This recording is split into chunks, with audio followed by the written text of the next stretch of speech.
If you have ever knocked out an enemy tank's gunner only for him to fire back at you sooner than you expected, you have just experienced a tank equipped with Commander Override.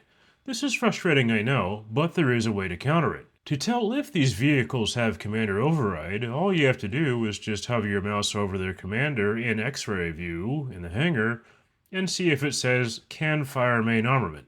If it does say that, they can do that to you. To defeat this, you can either knock out both the gunner and commander, or you can shoot the gun or gun breach to prevent this from happening. One thing that many tanks suffer from is not having a stabilizer, especially at lower battle ratings. However, there is a way to somewhat simulate this. If you go into controls and search cruise control, you get that all set up. If you go into the first speed of cruise control, you can get a reasonably stable gun, especially with tanks like the Panther, Tiger, and Tiger II. This allows you to keep firing while you advance or reverse. The Tiger 1's upgrade ammunition, Panzergranate, actually has less penetration than its stock ammunition, Panzergranate 39. However, Panzergranate is actually better.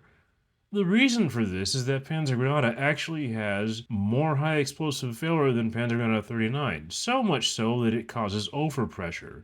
This significantly increases the lethality of the gun. Speaking of stat cards, you should really look at the penetration stated on them. As an example, armor-piercing high explosive will have less vertical penetration than APCR. However, APCR suffers significantly from sloped armor penetration. Another example of this is like on the T-62. It has two different APFSDs. One is a tungsten slug one, and the other one is a steel one. The steel one actually has lower vertical performance, however it does have a lot better slope performance. Pay attention to these things. As you go up in battle ratings, you'll have heat ammunition, however this can easily be defeated by obstacles.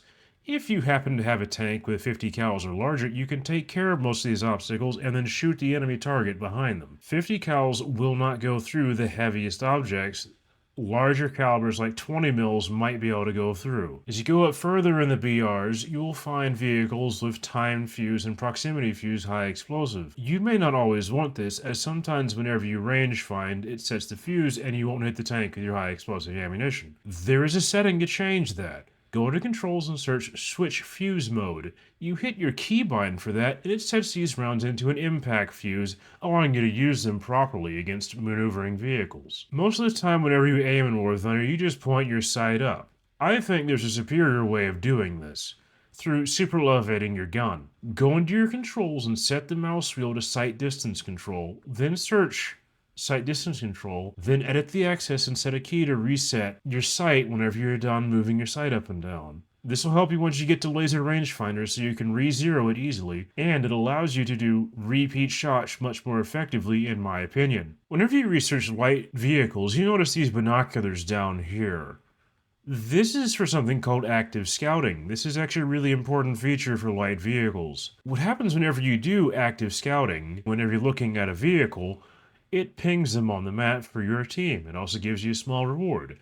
If your team members happen to shoot this vehicle and damage it, you get a bonus reward on that. And if they kill it, you get an even further bonus reward and it counts as an assist. To go even further than that, later light tanks have access to UAVs. You use these UAVs, you can also set up control to scout from UAV. However, when you deploy your UAV, you will have a longer cooldown on your active scouting. Now, there's one really important thing you should know about War Thunder. There is a feature that will steal 95% of your research points if you're not paying attention. I go over that mechanic here in this video.